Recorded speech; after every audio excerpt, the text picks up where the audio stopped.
જિલ્લામાં હવામાન વિભાગની આગાહી મુજબ આવેલા કમોસમી વરસાદે ખેડૂતોની ચિંતા વધારી દીધી છે.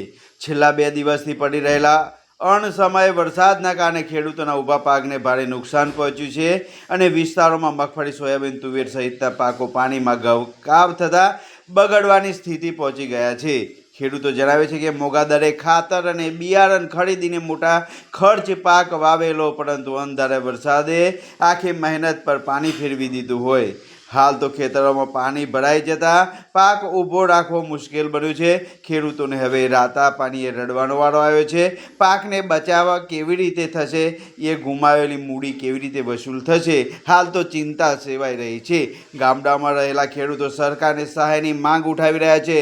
પાક સર્વે કરીને તાત્કાલિક વળતર આપવામાં આવે અને ખેડૂતોનો અવાજ ઊંચો થવા લાગ્યો છે.